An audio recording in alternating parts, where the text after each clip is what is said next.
Father Don Dahl has been at Creighton since 1969, when, as a newly ordained priest, he moved into Swanson Hall. He started teaching his newly acquired skill of photography and working with the young men who were living in the residence hall, because at that time it was an all-men's residence hall.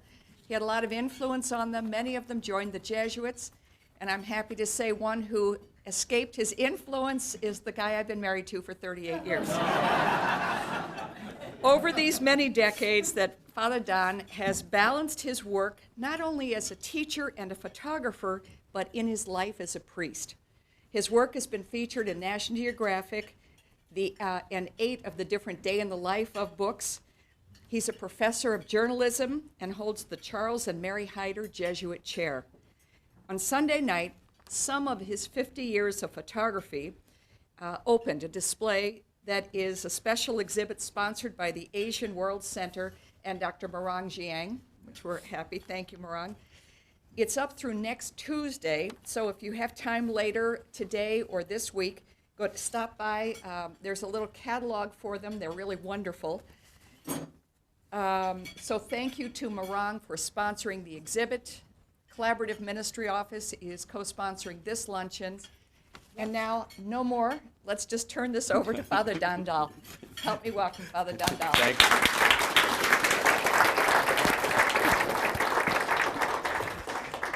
Thank you, Mo. You know, the wonderful thing about being a professor at a university like this is to have your former students join you as highly respected colleagues, and that's Mo and any number of people in this room. So that's a thrill I'd never dreamed would come true, you know, how you can become really close friends with your former students and then they become colleagues. So thank you, Mo. Actually, I did work on Jim, her husband, quite a bit to join the Jesuits. I failed, but they have a couple of wonderful children and they wouldn't be here if it weren't for their marriage. So anyway, I'll start with this picture. It's been 50 years this year since I picked up a camera at St. Francis Indian Mission, where I was assigned to teach. And I wanted to do a book and exhibit not so much to celebrate me, but my vocation within a vocation. And let me start by describing the original vocation, which is to be a Jesuit. You know, I went to one of those Jesuit schools, Market High in Milwaukee, great school. And we had a powerful retreat in senior year in January by a very charismatic, he was chaplain at the dental school, Father McAvoy. And of course he gave us the talk about joining the Jesuits. I was really impressed. Eventually I went to my high school counselor, Father Fahey, and I said, you know, I'm interested in joining the Jesuits. Well, I hadn't talked about it with anybody, even my parents. Hadn't talked about it. In March, I went down, I was invited, I was on the high school relay team. As a sophomore, I was on the senior team. But as seniors, we were invited to go down to Notre Dame. They had a series of high school relays. So I went to Notre Dame, and Eddie Matthew, who was rector here in the community a number of years ago, classmate at Market High, we were both on this relay team. And I can remember right outside of Chicago someplace, he says, Don, what are you thinking of doing after we graduate? I said, I think I'm joining the Jesuits. He said, well, so am I. I said, really? And so we kept on going. Well, he goes ahead, fills out all the applications, and I said, well, you know, I went ahead with my application to Notre Dame, and I was accepted as a chemical engineering major with a room in Shaughnessy Hall. But what I was really interested in was flying. And I passed all the physicals to fly, and in Air Force ROTC. That's what I wanted to do very badly. So I postponed. I didn't even think anymore about the Jesuits. I'll go to Notre Dame, you know? Well, on August 14th, 2 weeks before I'm due at Notre Dame, I go to Eddie's going away party to join the Jesuits. And after the party with all of our friends in Milwaukee, you know, beer, brat, soda, with all of our friends, I couldn't sleep all night. I kept thinking about joining the Jesuits. So that morning, at 9 in the morning, I called Father Fahey. I said, can I come down and talk to you? After about an hour, I forget how long, he says, I think you're ready to join the Jesuits. You want to do it? I said, yes. And this would not happen today. They'd scrutinize you a lot more, run you through all the tests. I don't think I'd get in today.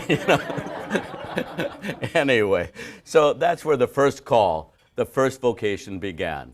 And I did join the Jesuits 2 weeks after Eddie did and began the process of spiritual formation. Let me just walk through the spiritual formation that a Jesuit goes through in those days. It's quite different nowadays, but not that much different. There's 2 years of spiritual training, and you go through and learn the spiritual exercises of St. Ignatius. You make a 30-day retreat. You have a number of exercises that you do, and I thought you'd like to see a few days. Isn't that a cute little guy? Anyway, so that was the beginning. 2 years in novitiate. We were quite sequestered in Oshkosh, which is a retreat house in Oshkosh, Wisconsin, and yes. I'll tell you one thing. I've rarely shared this. After we took vows, I remember after the ceremony going up to the chapel and kneeling down before the statue of the Virgin and praying fervently with all my heart that I could stay faithful to this vocation. And I must say, I think that's the reason why I'm still a Jesuit today. I don't think I'm very pious, but you know, I don't have a great piety type things that I do to the Holy Virgin. But I think it was that prayer that saved or preserved my vocation all these years. Okay, 2 years. They sent 10 of us down to Grand Coteau, where they had a wonderful humanities program, much better than my classmates went to in Florissant. And they said, okay, you gotta know Latin. We'll do it the Army way. 1 month, 12 hours a day. You speak it, you write it, you do everything in Latin. It saved me in the next stage. But during that time, we did Shakespeare, wonderful Shakespeare professor. I think that's why I asked Alan Clem years ago, 20 years ago, let's start a Shakespeare festival here like you did in Fort Worth. That's where that comes from. We had wonderful art history classes from a legendary teacher, Jesuit teacher, C.J. McNaspy. Powerful, giving us all the history of art. I think that's where I began loving art and seeing compositions. Okay, after 2 years down there, there's only 2 of us, by the way, left from the 10 they sent down there in the Jesuits today. It's Father Mike Morrison and myself. Next 3 years were philosophy in St. Louis. It was awful. And at that time in the society, we had 2 levels. You had the professed fathers, you had the spiritual coadjutors. And either you took 4 vows and I was determined I was going to do the higher end, you know, let's go for it. I studied so hard. I almost hurt my health studying so hard. And I'm not a natural philosopher. Okay, so that was an awful time for me. I don't know how I stayed with the whole program through those years. End of 3 years, you go out to teach 3 years in one of the schools. At that time, it was like the NFL draft because we had 30 guys to go out to the high schools, which was Campion, a boarding school in Prairie du Chien, Marquette High, Creighton Prep. And the principals got together and they chose their men. Guess what? Afterwards, the head of studies came to me, what would you think if we sent you out to the Indian reservation? I said, you know what, I wouldn't choose it, but I think it'd be all right once I got there. Well, that was the best thing that ever happened to me. It changed my life. First week I was there, they said, how would you like to learn photography? I said, I'd love to. It sounds like fun. Well, they gave me junk cameras that weren't worth a... you know. So, and anyway, so I began doing photography that year. While I was teaching 5 different classes, coaching track, coaching basketball, and had 100 boys in the dormitory. So my only time off was to go hunting on weekends for about 4 or 5 hours. I always wanted to hunt. My dad wasn't a hunter and fisherman. So I learned how to hunt and read all those things. So that was my, I'll come back to, I'll show you a couple of cute pictures here. That's the prairie out there. I don't know if you, I think the sandhills of Nebraska are just gorgeous. I love the sandhills of Nebraska and the prairie out there in western South Dakota. But I want to talk to you about something that happened there. So let me just describe what I was doing at the reservation. So the first year, I finally figured out the Jesuit teaching me didn't really know that much about photography. Took me a year to figure that out. But anyway, that's a long story of how I figured it out. But then I read everything I could, and all those magazines are so confusing. I went to Marquette journalism department in the summer of, I think it was 64, and took a class. The professor became a very close friend of mine and became picture editor of the Milwaukee Journal, which was known for its use of photographs. And he became my mentor when I finally went on to theology over the next couple of years. But here's what happened. Thank you. Here's what happened on the reservation. I was so disappointed with my photography. I said, I am not getting where. I've been photographing for 2.5 years. Where is this going? I took only one photograph that I thought was marginally good. Marginally good. And so I was so discouraged. So I went for a walk in the prairie one evening. What am I going to do? One of these cool like evenings we're having now. You can smell the sage out there in the air. I still can. And I was going for a walk, and I said, what am I going to do? I loved hunting. I absolutely loved it. And I said, I asked myself, what do you love doing? Well, you do love hunting. And there was a couple of Jesuits who did also. I said, you know what? I don't want hunting to be the thing I love doing. You only can do it 2 weeks in a year. Forget that, you know. I can't be a big game hunter, you know. So anyway. Then I said, you know what? I loved the ranch we had. We had a ranch, and we had 500 cows that supported the school. We killed 2 cows a week to feed our 400 students. And the brother who ran the ranch was real protective of his horses. He had 80 of them. He wouldn't let me ride the first time. Brother, teach me to ride. Please teach me. No. He's so protective of his horses until he got thrown. Then he said, come on over. I'll teach you how to ride. So I learned how to ride a horse in about an 8-foot corral, teaching him the neck rein. Then he'd say, take off your hat. Of course, the horse starts bucking, you know. So I really loved riding out there. And every week, my 3rd year, I'd grab a horse. This is a little horse I trained, a little horse I trained to do a 5-step gait. So I'd go through town, like Colonel Sanders with my hat on, you know. It was kind of fun. Every week, my only time off was about 4 or 5 hours. I'd go for a ride in the canyons, where I'd go think, I'd go pray. I didn't care if it snowed, it rained, it sleeted, I was on that horse. So I loved, and we had the big ranch. Guess what? We were getting ready to sell the ranch. So a future in the cattle industry was not for me. But then it was like a voice inside that said, wait a minute, what about photography? This is one of the first things you really love doing. And the voice was so clear. It said, stay with photography. It's the first thing you really love doing. And it added, don't worry if it takes 10 years. So that night on the prairie, I said, I'm going to stay with photography. I am going to learn photography no matter what it takes. And that's the night it began. That experience was so profound, so pivotal in my life. I always go back to it. I refer back to that experience. And my friend, Father Dick Hauser, we've talked a lot at that time. That time out the res was pivotal for him also. He learned how to pray out there, you know. So, and we talked about, in his thesis, he talked about Abraham Maslow and having peak experiences in life.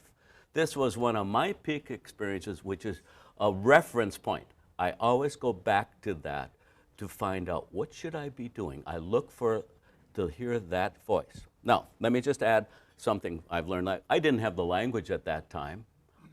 Vatican II was just happening. It didn't filter down to us yet. We now say that type of thing is the voice of the Holy Spirit that speaks deep within every person's heart. And one of the wonderful documents to come out of Vatican II was that document about the church. The church is not limited to the Catholic Church, which we were all taught as kids. And that document was fiercely contested. I went to Mike Lawler's talk last Sunday, sponsored by St. John's on the Vatican II. He was there. He gave a wonderful talk about how bitterly contested some of these things were, and that was one of them. Yes, the Holy Spirit speaks to every man, woman, and child in the whether they're Buddhist, whether they're Hindu, whether they're Islamic, whether they're other brands of Christianity. So every person in the world can listen to the Spirit that speaks within him or her, deep within their heart. And so that was the thing that was so profound in my life, that experience. So I'm just going to walk through you. So guess what? After theology, I practiced theology during lunch hours, weekends. I even designed a few exhibits that we had seminars on various things. I would do big panels of photographs to be backgrounds for that. But my classmates said, why don't you come down to Belize, it was British Honduras at the time, and do a thing for St. John's College. So actually, I didn't know how to get the pictures out at that time. So I went around town trying to be a National Geographic photographer. I still love this set of pictures. Of course, I was with the Jesuits, and I found out, yeah, oh my, I'm trusted. The people trust me when I'm with these other Jesuits. And I went along the coast, Corozal. I went down to the Mayan Indian place where the Native American women's. And someone had just brought back my colleague, Marion Bogart's here. They came back from my classmates' ordination in Korea, and they went through Japan and picked up a Nikon camera for $68 and a big long lens for $68. And they brought it to me. In those days, you could buy it in Tokyo. You know, it was great. So I just went. So John Mason, Marion, his sister, is here today. So I began following my hunches. What's a picture? It's like a voice inside. I was on the back of a pickup, and I saw this on the corner of my eye. I banged on the top of the pickup. Stop this thing. And I saw this photograph and went over to the side. I just thought it was kind of nice. In God we trust. American dollar? Or is it a statement of faith? You know, so I like that kind of ambiguity about it. You know, what does it stand for? And then during lunch hours, everybody takes a siesta. I walk through town. And this man, I didn't know how to make a photograph. This guy says, do you want to make a picture of me? I think he was looking for someone for his daughter.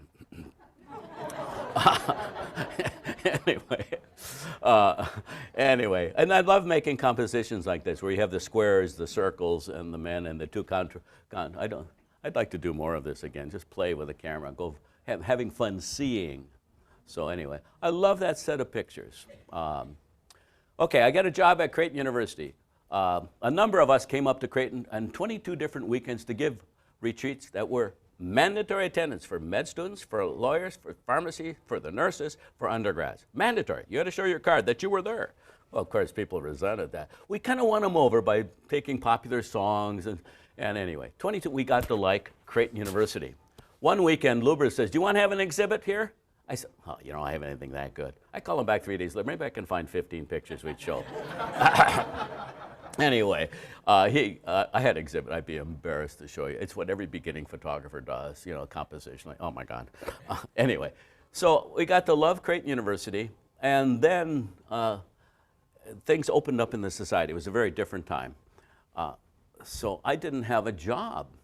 So Lubers says, why don't you come and teach photography? He was head of the art department. He founded it, Father Lee Lubers, who just died about 3 years ago. And he said, well, you can teach here. And I said, okay. After 5 years of teaching, Creighton was getting very strict on their tenure and all of that. And I'm sorry, I was not going to go back into academia. I said, I'm not going to study under anybody. I'm not going to go under anybody for a thesis. I can find my own project. I can do it. I didn't really know if I could do it. Anyway, I took a year's leave of absence, and I remember going down the highway. I bought an old Bronco too, you know, one of the 2 gas tank things, and I had a trailer full of darkroom stuff. I'm going down the highway, Highway 2, and I said, oh my God, what am I doing? Oh, I don't know whether, I didn't know anything about doing a book or doing an exhibit. And it was really an act of faith, trusting in God that I could do this. So I took up residence in this little town, and things were happening at that time. It was right before Wounded Knee in 1972, and that was one of the things that prompted me to do this. So in other words, this, again, I'm kind of listening to that call from within. You should do this. You should do this. And I went up to the reservation. I took residence there. And I very quietly would sit with people. And at that time, I began to realize, my God, I'm standing on the shoulders of these Jesuits who have been here 100 years. And of course, the people all remembered me because, yes, we won 2 championships in my basketball team. I don't know. I don't know anything about basketball. You shoot the ball, you know. It's about the level of my thing. I also rode in the rodeo. The kids loved it. I rode bareback bronc. They all remembered these stunts I pulled, you know. But I began, as I lived with the people, I also said Mass every other weekend. I didn't want them to realize I was going to be there as their pastor, but I wanted to be there. I used to pray at Mass. I used to pray, I want to make pictures of these people that shows how much they are loved by God, and pray that I could make photographs with empathy for them as the beautiful, lovable people that they are. That was my prayer so often. And then I made my long retreat at that same time, and during a retreat, all Jesuits after about 15 years have to make another 30-day retreat. During that 30-day retreat, I remember praying one time, or trying to pray over a piece of scripture that I'd done before, and it was a wonderful experience. This time, nothing, just flat. And I was trying to force it. And I said, oh, this is just like photography. When I go out and make a picture, I know what the great photographers have done in most any situation, and you try to force a composition, it doesn't work. You've got to back off and listen, be quiet. Listen to where is the picture here? Listen to what's inside of you, or me, you know, as I go out as a photographer. Well, the same thing's true in prayer. I remember I said, okay, and then it turned around when I said, no, it's about the Spirit working within. It's not about me forcing something from my own presuppositions. And there's a great famous photographer, Minor White, who used to teach at Iowa State, who's got a whole book on called The Octave of Prayer, where he calls about and describes the relationship between prayer and photography, which really, photography, when you look at it at its best, is an intensified, contemplative look at the world. So there is, that's what I learned on the reservation there. So I went to people's homes and photographed inside. The Indian power was just coming in at that time. And in a sense, there was almost a sense in which they were jealous of the blacks and how far along the blacks have got in their own civil rights struggle.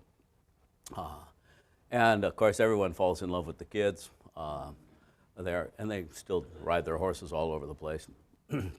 And graduation was a tough day for these were our seniors. You know, half of them, that represents about one-fourth of those will go through college, one-fourth of those one-fourth will graduate. It's much different now, thank God. And so I photograph families, and I would always give them, this is before 1-hour photographs or 1-hour digital, we call it any digital. And now everyone's got a digital camera.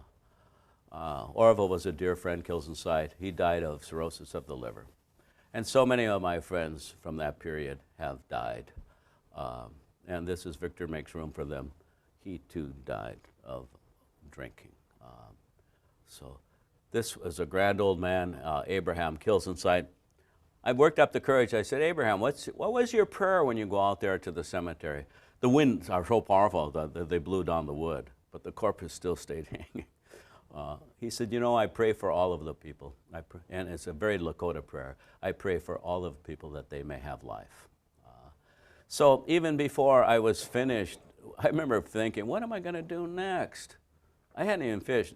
The book was accepted, got a national award, and it got me a rank and tenure. You know, it got me to stay at Creighton University, which I was very happy about, because in the early 70s they were really tightening up their things. And it was Clem Schneider, if any of you remember, he was a sociologist who took over. He did a great job in putting this place on a higher standards. So I said, you know what, I'd really like to. You always wanted to go to Alaska. Why don't you go to Alaska? So that's what I did. I had been out to Santa Clara. There's a very famous Jesuit, I'm blanking his name, Father Hubbard, who was called the Glacier Priest.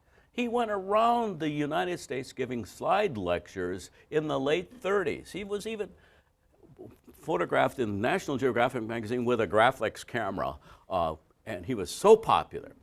So I went out and looked at his archives. You know, I'll do a book. We can celebrate his work. I'll follow up on his stuff and see what his people are doing now. Well, and I got a small research grant from Creighton University to go up there. And that's what happened. In the meantime, I'm talking with a friend of mine, a Jesuit who's a very good writer, and we teamed up.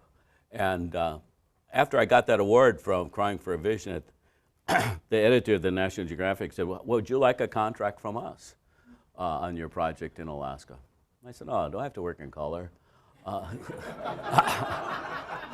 He said, no, that'd be a good, nice black and white story. And that's what it was. It was a black and white story in the National Geographic, and the first one in years. And so every photographer in the United States looked up and said, whoa.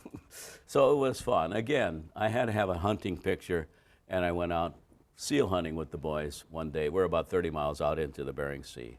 Again, I was really nervous. I didn't have a good hunting picture, and all of a sudden it did come during this thing when we all gunned their engines and pulled up on an ice floe. And then I love the people. They're so filled with mirth. Little Fritzy Nevak was playing with the Irish tux, which only an Eskimo, a native, can have. If you have those, you'll be arrested, just like with eagle feathers with the Lakota. And I always like this picture, the little girls with a veil of geese coming home, taking geese to the families that don't have a hunter. So they're very wonderful about sharing. The first kill of anything has to be shared.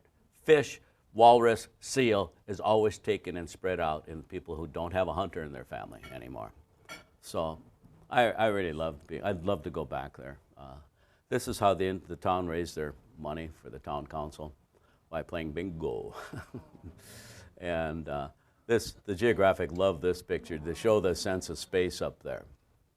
The very first week I was there, I said, oh my God, where are the men? Oh, they're down in Bristol Bay, salmon fishing. So I called the Geographic. I said, I have to go down there. It's 500 miles south.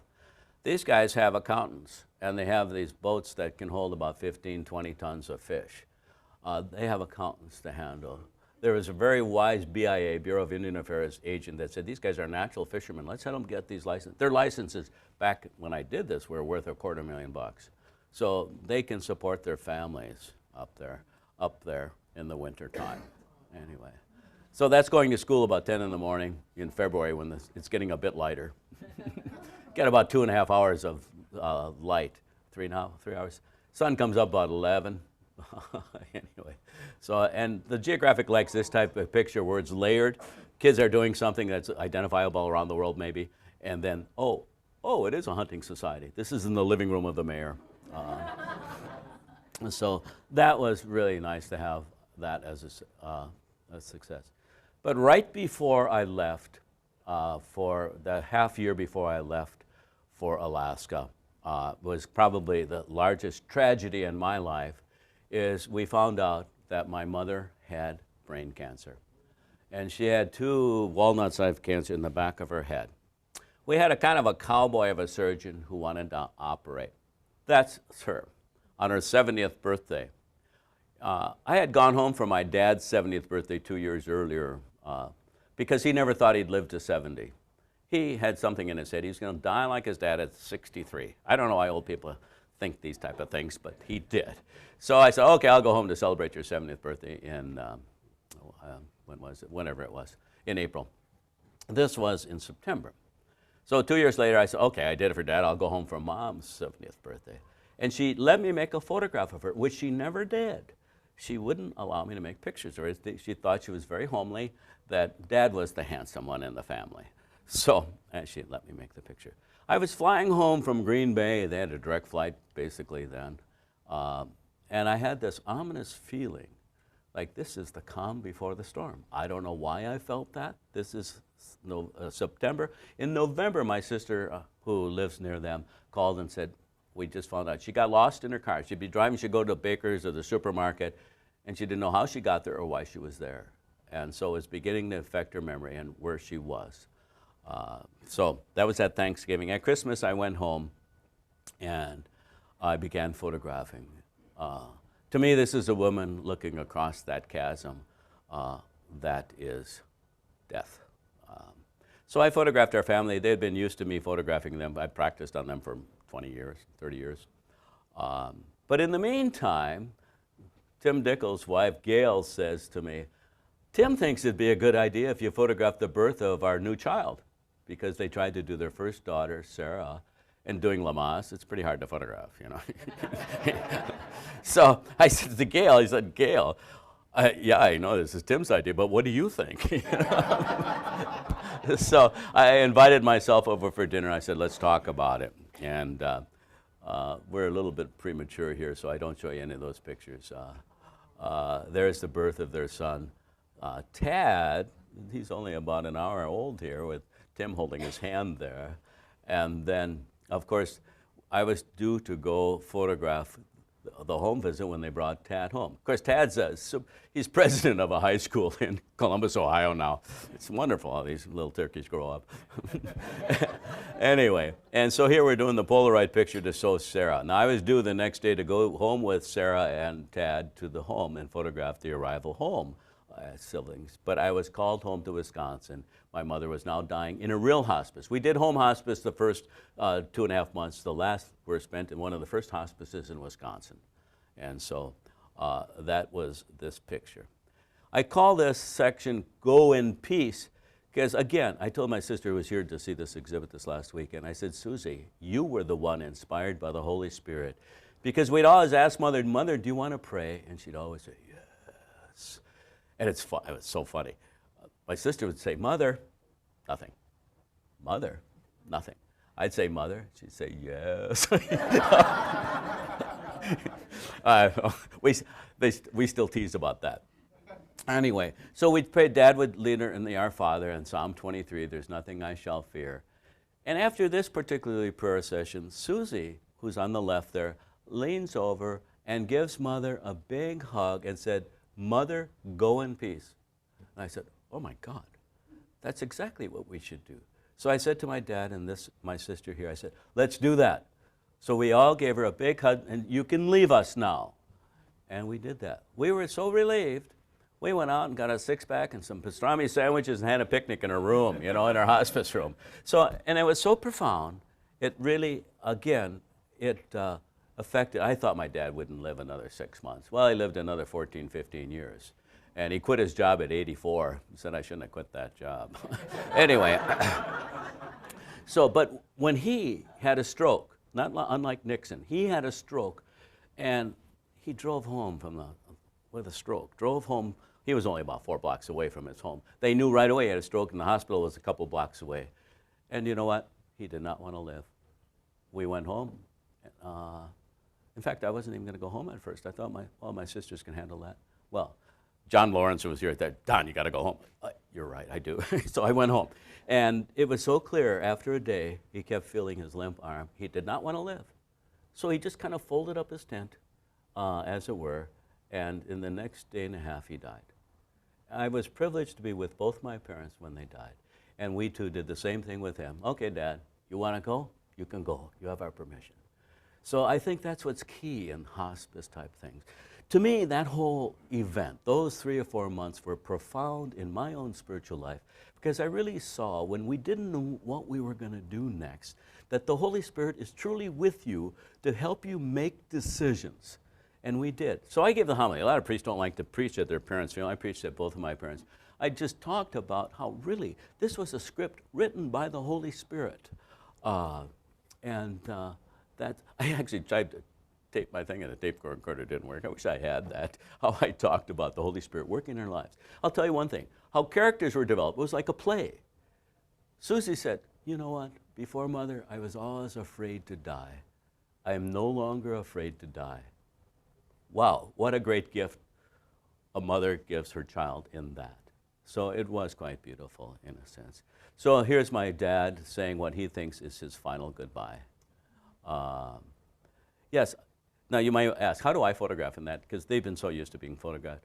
I had already done my role as eldest son, the one responsible, feeling responsible anyway. I don't know if I really was, but I was in many ways. So anyway, so that was profound.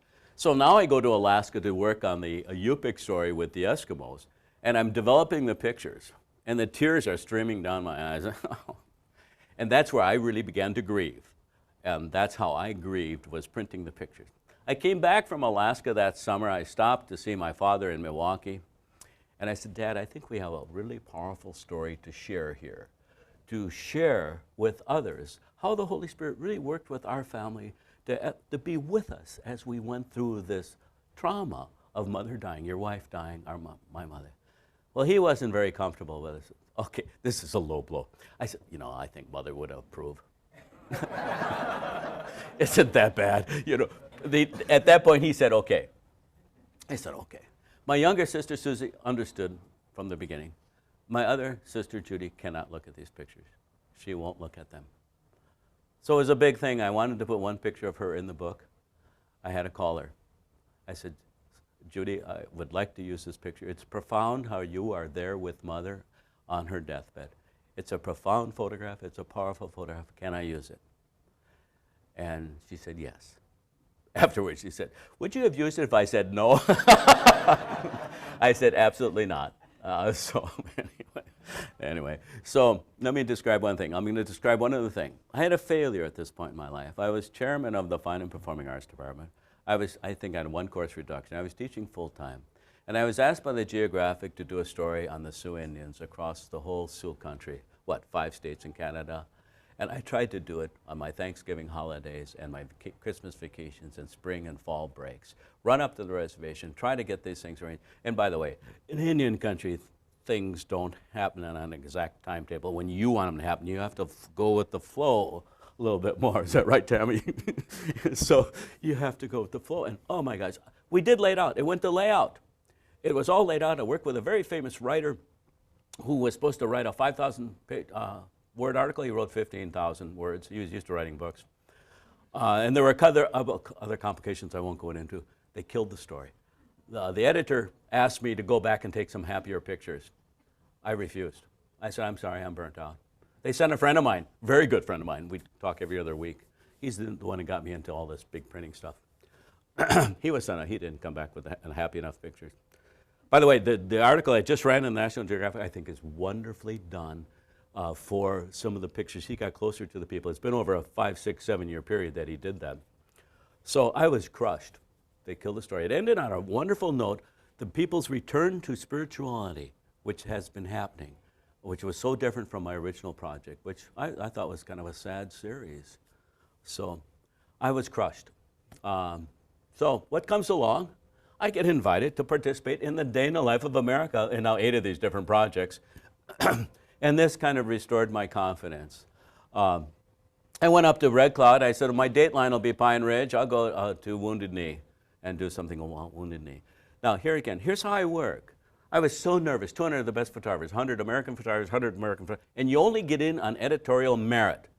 They never put an index in these books because they don't want to embarrass these famous Pulitzer Prize-winning photographers. So you'll never find an index in any of the Day in the Life of books. It's just a listing who was worked on it. Try to find their pictures, some of these famous people. You won't. So it's editorial merit. Now I'm nervous as me. I almost threw up. But anyway, I said, I got to calm myself down. Here's how I calm myself down. I go for a nice run and then a meditative walk back. On the meditative walk back, I was going by one of the outbuildings at Red Cloud Indian School. I looked and I said, oh. I was going to go on. I said, wait a minute, pay attention to your hunches. I went back, walk in, and Elmer Red Cloud's inside, the grandson of the famous Red Cloud chief, is painting these crosses. Annoyed because his work-study student didn't turn up to do this. And I said, what are you doing? He says, we're getting ready for a big feud out here. And of course, he's teasing me. The Lakota have a great sense of humor. And really, in Lakota society, to be a warrior, to fight, to be a Marine, to come home, you're one of the honored members of the tribe when you go off to war. So this was Memorial Day. But it had another meaning for me. It reminded me, in that way of where a photograph can be a metaphor of other things. It reminded me of all my students who had died due to tragedy, some kind of alcoholism or disease. So that was it. I pay attention to those hunches, those go here, go there. It's kind of deep within oneself. So that's why this book, I decided to call it A Call to Vision. It's not so much about me, it's about this story of the Holy Spirit working deep within inside. That happened again on Christmas in America. They asked me to go up to the reservation for a book on Christmas America. And they always ask you for 5 ideas. I said, I'll photograph this Lakota priest saying midnight mass in in this nice Prairie Gothic church. And so I'll do that. And guess what? I was so exhausted, I ran across some of my old students photographing in Valentine. So I'm photographing and trying on cowboy hats, that type of thing. I was so tired. I said, I'll take a nap before the midnight mass. And I was going to be with the family. They opened their presents after midnight mass on Christmas Day. I slept through it. I said, oh my God, I was so discouraged. I shot myself in the foot. What am I going to do? What am I going to do? So a couple of the Jesuits say, hey, go down to this other church. By the way, I met Tilly Blackberry in Valentine. She says, you know what, and then one of her other classmates said, okay, Tilly, tell them what you're doing. Okay, we're going to pray all night, and we're going to go and break into one of the missile silos, and we're going to smoke the peace pipe on a missile silo. I said, Tilly, do you know what a great picture this would be?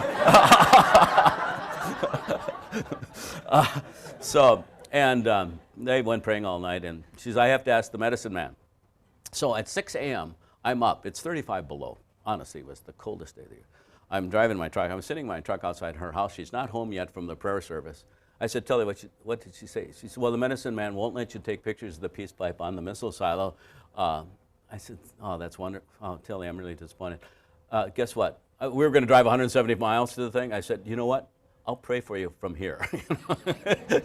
So that picture fell through. I was down. And then a couple of Jesuits got on horseback in Santa Claus and passed out gifts. None of those pictures worked. So Father Fagan, a wonderful old Jesuit up there, said, why don't you go over to Soldier Creek? So again, I went out there early, and I went up in the hill, had my heater going full blast. I'm sitting in the car. I'm praying now. I'm trying to get quiet, get relaxed. And I go into this church, and I'm not getting anything. I mean, the pictures are going to turn out, but there's nothing inspired. And something said, well, why don't you go outside and look in? And so I walked outside, and I put my camera on a tripod. Believe it or not, this is a half-second, 1-second exposure, wide open. There's very little light. This is a magical time of the evening to be photographing.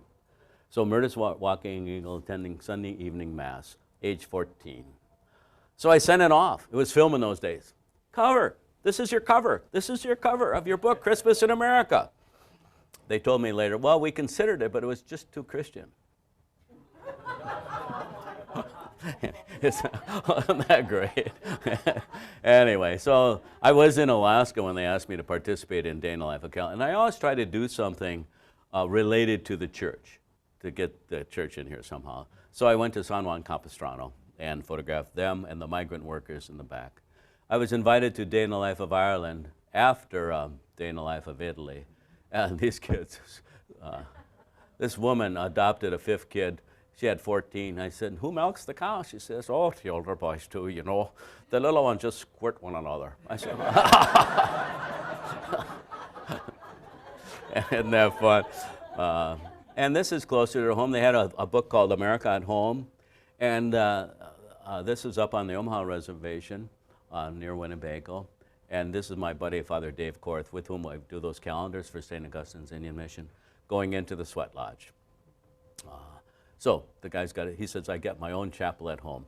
Okay, that's the day in the life of things. Then I did another story in Alaska. I did some research, found out. So I did a story on the reservation along the Athabascan Indians along the Yukon. I drove a snowmobile 90 miles downriver. It's like going to Sioux City on a snowmobile with my gear, you know. I live with them, and they speak the same language as, this is Ruby, a gold mining town. And that's Moonrise. It's a very famous picture called Moonrise over Hernandez by Ansel Adams. This is my Moonrise over Ruby. And the kids go down to the river, and he's happy because he drives Dad's snowmobile to get water, drinking water and bath water. And I noticed that all geographic articles had a bath picture, so I said, okay, I need a bath picture. So I asked Sharon if I could take her kids. This is a very famous traditional thing where they dress up. You're dressed for a whole year by a family. You go around saying goodbye for the man who died. You take on his name and you say goodbye. It gets very emotional. This is a thing on how to survive in the city. Fast Eddie's at a skating rink. The girl is a city girl. He's a country boy. Anyway, tragedy on the reservation and a gold miner.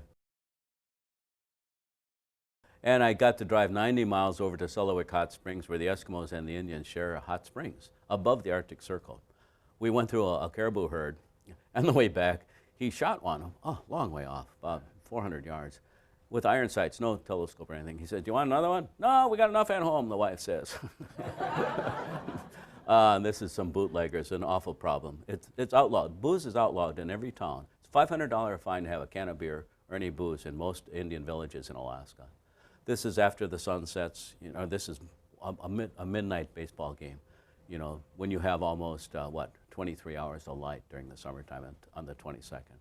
Okay, that became very popular. Here's another thing where I paid attention to the voice speaking within. I was asked to be a judge in 1990 of all the pictures done in America by national press photographers. We looked at something like 30,000 pictures. We picked the best newspaper and best magazine photographer, the best newspaper that used photographs, the best magazine that used photographs well. I was with 6 other judges, mainly from New York Times, Washington Post, National Geographic, and the 6 of us, we lined up pictures. It was like taking pictures with portraits. We'd split up, 3 judges, had to have 2 to stay in. It was like taking pictures. Yes, no, that's not one. Yes, no. Then 4 judges out of 6 would have to vote on the next selection, and took 4, and then after that, it went to talking about apples and oranges to get down to about 30 pictures. It was a great thing. And I said, you know, what I do is so different.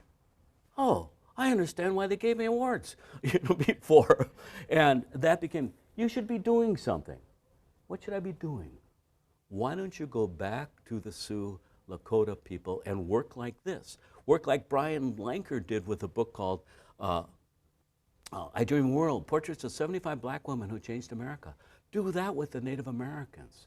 So Brian had given me an award many years ago. So I called him and, can I come out over Thanksgiving? I stayed with his family over Thanksgiving. He described how he worked, how he interviewed people 3 to 4 to 5 hours. And then he would go back. He says, don't photograph in the same day. It's a different way of thinking. The interview will set you up. The people will trust you. I said, I'm going to do that. And I asked Kodak on the way back from Day in the Life of Italy or something like that, would you fund this? They said, yes. They were giving away $20 million a year at that time to photographers. So I did. The second man I photographed was James Holy Eagle, 102 years old. Became an activist at the age of 85. He was 2 years old at Wounded Knee. So I went around photographing. Now they're telling their own stories. I don't have to say anything negative. They can describe the problems and the issues they're favoring. It's a much nicer way of working, at least I found. This is one of my favorites of Alice Newholy. She got a 10,000 award for being a cultural icon with her porcupine quill work. And then these are 2 people who started Lakota Studies at Red Cloud Indian School, the 2 Bulls. So anyway, that project went to 20 cities, and it was a book, and I was just telling someone earlier, that book sold 12,000 copies. It was published by Random House. In the meantime, I went to Stanford's publishing workshop, 2 weeks from 75 people, 8 to midnight, how to do a book, everything. It's where I learned you have to do a dummy. So, long story there, and I'm at 42 minutes. So anyway, after that I went to Morrison, I said, I want out of here. I'm going to quit. I want to do more photographs. It wasn't quite that blunt. It's much more, and it was a much more involved political process, We won't go into that. So I did have the book to give it to Charles and Mary Hyder when they awarded me the Hyder Chair, which is an all-university chair. I keep telling Charles and Mary, there's nothing like time and the resources to be creative. And really, if you have the time and the resources, and it's been a bonanza for me to have that chair. So I started working for the Jesuits. Immediately I said, okay, I'm going to go to, they backed this landmine ban. I went to Maputo in Mozambique and went to the International Ban the Landmine Conferences in 1997 and went on to Angola to photograph the people who were affected, where there's 10 million landmines. Every 20 minutes, someone steps on a landmine in the world. And it costs $1,000 to find a hockey puck-sized landmine that's designed to do one thing. I'll blow your foot off. I'm not going to show you at lunchtime the gruesome pictures, one gruesome picture that's in the book. These are his grandchildren. I asked the family if I could photograph this man who just stepped on one. But they said, you can't only photograph black people, you need to photograph white people who are affected by the same thing. Afghanistan's got more than 10 million landmines buried around. Cambodia still has these bomblets over there that are still maiming children. The children find these things. They start playing with them, and it blows off their hand or their eyes or their leg. So this is a kid in Sarajevo who lost his leg playing soccer in the field right over behind those cars, stepped on a landmine. and then how the Muslims were becoming radicalized in this little town in Bosnia and burnt the whole town. Gave the Christian people who live 5 miles around, the Muslims of 5 miles around, they gave them, 48 hours to get out of town, or we're going to kill you. A couple old men said, we're not moving, they killed them. So the whole town left, and JRS was helping this group rebuild their town. So I love JRS. It's the new missionary activity of the society, and I've been doing lots of projects. Every year I go to another part in the world. We built their website for them. It's a marvelous website, one interface for 9 regions of the world. But whoops, I forgot about a project. For 2 years I went around the world doing stories of Jesuits. This one was on Nightline on John Sobrino.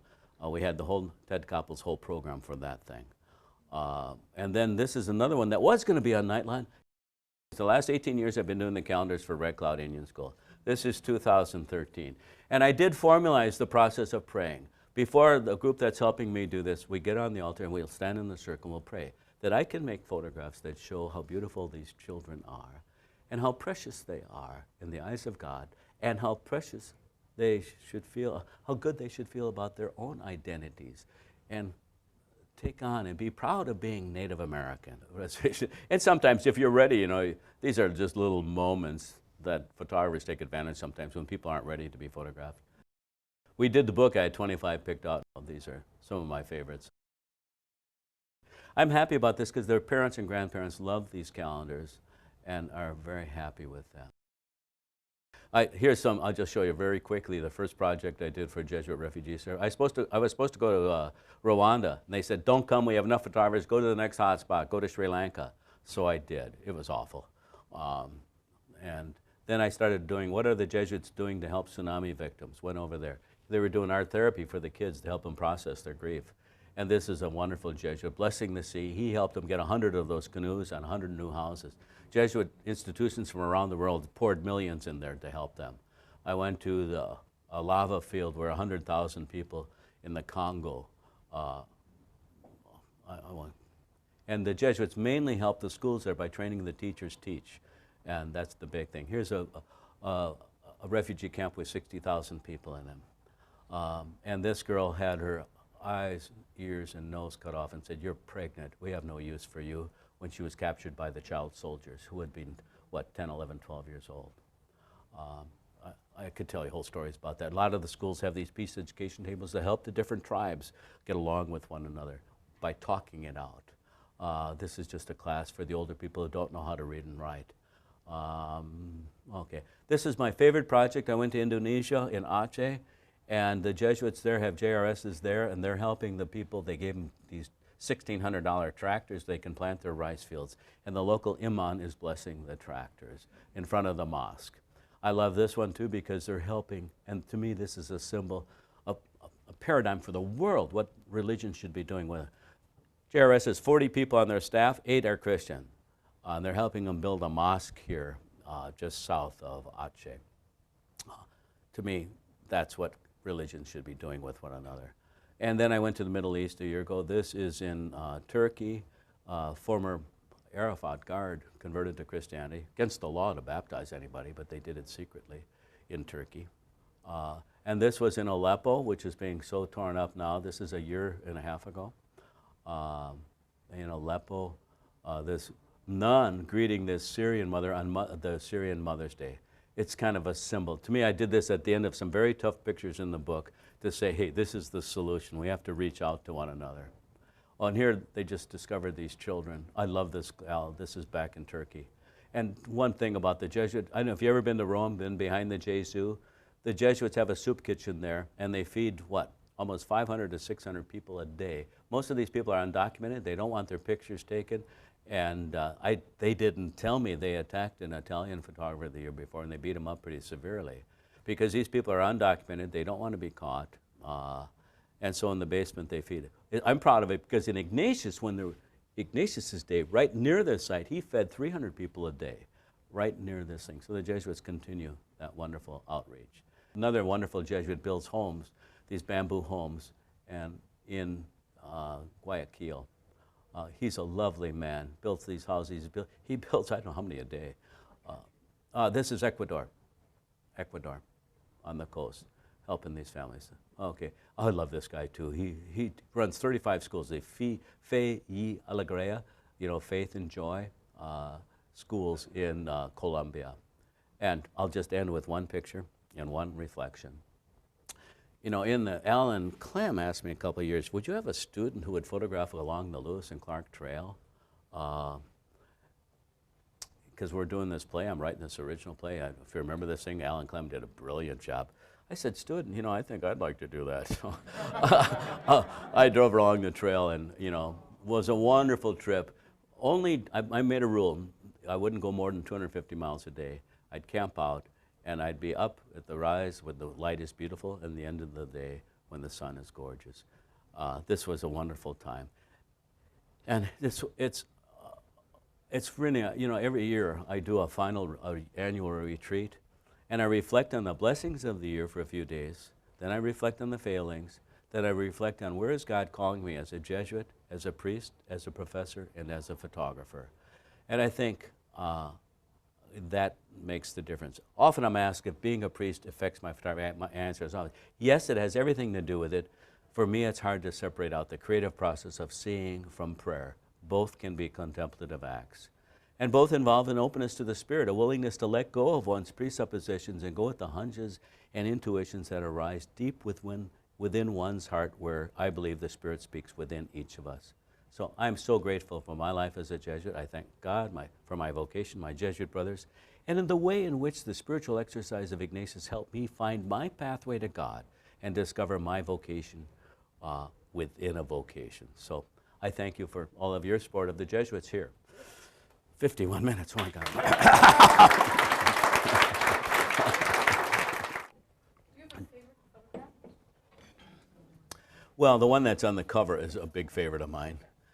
Because why? Oh, I didn't even tell you the story of that one, did I? This one.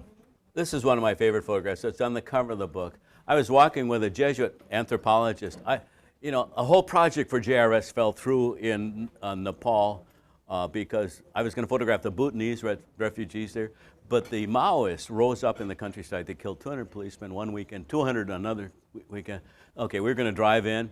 We couldn't go. So I went to Kathmandu. And the Jesuit superior there said, hey, we're going on a weekend up in the mountains right below Mount Everest. Do you want to go? Of course. Yeah, no. So we were walking along this pathway on this ridge. It goes straight down on either side. And this woman was cutting grass for her single cow, which would have been her health care, her health care was selling her gold and her cow to pay the doctor, go to the hospital. And the anthropologist, the Jesuit, he's coming back here in a few days. His name is Cap Miller.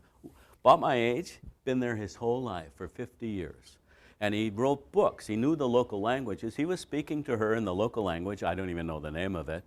And I was taking pictures. I backed off to about here, about this far away with my nice telephoto lens. And someone else comes along the path, and she does the namaste. The divine in me respects or worships the divine in you. It's a wonderful Buddhist thing that people do all over Asia. And it's kind of a nice thing, respectful of the other person. And so it's a nice gesture, and the light was just perfect. So, I mean, it all came together. So that's one of my favorite pictures, yes. Thank you very much. It's been fun.